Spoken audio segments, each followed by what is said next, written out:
Hey guys, King of Charmanders here, and today I bring to you a video on the best Ebony Odogaron weapons guide, the new dragon meta. So this video analyzes again the weapons of the first new subspecies of Season 5, the Blossoming Blade. And the Ebony Odogaron weapons are dragon element weapons. While the Ebony Odogaron weapons also have a positive affinity boost, just like its original counterpart. Moving on, here's the list of Ebony Odogaron weapons, and sadly there's only 4 of them so far in the game. So you have the dual blades, which is called the Death Row, the lance, which is called the Deathgaron Lance, the charge blade, which is called Grudge, and the light bowgun, which is called Ghost. Moving on, we have the Ebony Odogaron weapons forge stats. So the Ebony Odogaron weapons, they start at grade 5. Their element is dragon, and their base raw attack is 335. With the base elemental attack being 230 and a base affinity of 10%. And as you upgrade the Ebony Odogaron weapons to max, the elemental attack gets really high and the affinity also raises. And if you want to forge these weapons, well, you're going to need the following. You need 5 Ebony Odogaron scales, which are rarity 1, 8 Machalite ores, which are rarity 2, 2 Ebony Odogaron claws, which are rarity 3, and 2 Ebony Odogaron Prime Scales, which are rarity 4. You will also need 1500 Zenny. But if you want to max out these weapons, well, it's going to take a lot of materials. But first, we're going to take a look at what you max out as far as max stats goes. And here they are, grade 10.5, with the element still being dragon, of course, the max raw attack being 1363, and the max elemental attack being 1436. Along with that, your max affinity is 20%. And once you max them out, as you see, the max elemental attack value is very high, and the affinity also gets pretty high as well. Now, the good thing, as with any subspecies monster, the good thing is Ebony Odogaron weapons use Wyvern Gem Shards. So, you need the cost, well, you don't have to worry about it, because if you've been playing a while like me, you probably have a ton of Wyvern Gem Shards already stacked up. In addition, you'll also need 25 weapon refining parts and 425,000 Zenny. Now, from personal experience, assuming you are doubling your rarity 6 materials, you could achieve this result in about 400 to 500 Ebony Odogaron. This assumes you don't have the Wyvern Gem Shards yet. If you already have the Wyvern Gem Shards, it's going to take a lot less just because you need the rest of the materials you need here. In addition, keep in mind you also need regular Odogaron materials, so keep in mind you don't just need Ebony Odogaron materials, you need regular Odogaron materials. So hopefully you've been hunting those as well. And now, the data you have been waiting for. Well, some of you anyways.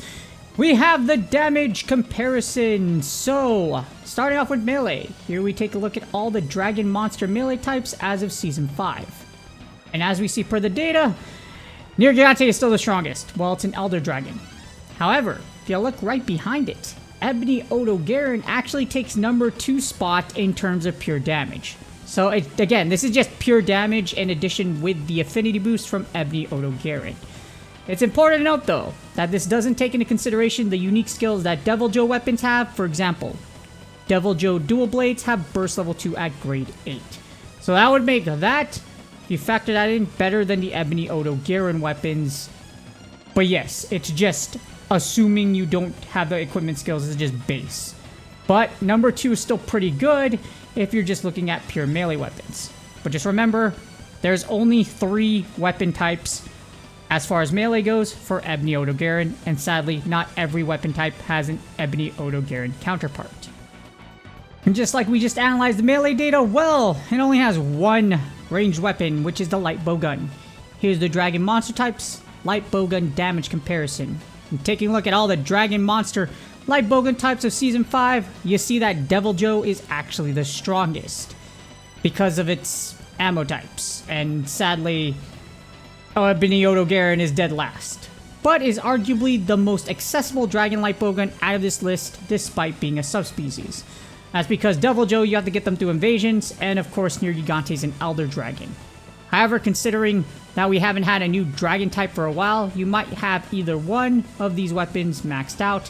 So if you already do, it's actually not worth going after Ebony Odogaron just to get another dragon weapon, unless you really want to as far as the light bowgun goes. And speaking of that ammo, well, here they are right here. The Dragon Monster Light Bowgun ammo comparison. So we're taking a look at the top Dragon Monster Light Bowgun ammo as of Season 5. And sadly, Ebony Odograon just doesn't have a great light bowgun ammo set. It has Dragon and Piercing, so if you just perfect dodge Piercing, you could keep reloading it. But it's not really worth doing all that work when you just look at the damage output the other two can do. Also, Devil Joe and Nier Gigante also have sticky dragon ammo, so you have the ability to stun if you can aim for the monster's dome. And the funny thing is to point out is the Ebony Odogaron light bowgun does have piercing ammo, and it's the only one that does. So if you can run through your piercing ammo, you're gonna go through it pretty quickly, but unfortunately that's not enough as far as damage goes. It's also important to note that Ebony Odogaron's light bowgun, that equipment skill isn't entirely great, and we're gonna go over that in a sec. Speaking of the Ebony Odogaron weapons, here we go with the equipment skill, and it is this. Here we have the Ebony Odogaron weapon skill versus the top dragon monster types, and Ebony Odogaron weapons will give you critical boost. Now this is bad because it pairs well with crit builds, but the problem is, remember when I talked about the light bowgun? Well, light bowgun kind of needs reload speed 3 and recoil down 3 to make it the most effective, so you can't exactly stack crit as much as you would like. In addition, Devil Joe has different skills per weapon type, and it might be a lot better than what Ebony Odogaron offers. For example, I already talked about the Joe dual blades. You also have the Joe gun lance, which gives you artillery, and those have better equipment skills than you would get with Ebony Odogaron. Nier Gigante also has Part Breaker level 2 at grade 8, which allows you to stun and get extra drops from hunts. So arguably, if you look at that utility, Nier Gigante has the best equipment skill out of the rest of them, except in some situations like Joe. And the thing is, Lunar New Year isn't worth it. It's nice to have Divine Blessing, but it's not great. Offense over defense for Monster Hunter. Now, if you're taking too much damage, you can't hunt as much because you're going to use up potions. You run out of potions or first aid meds, you can't play the game.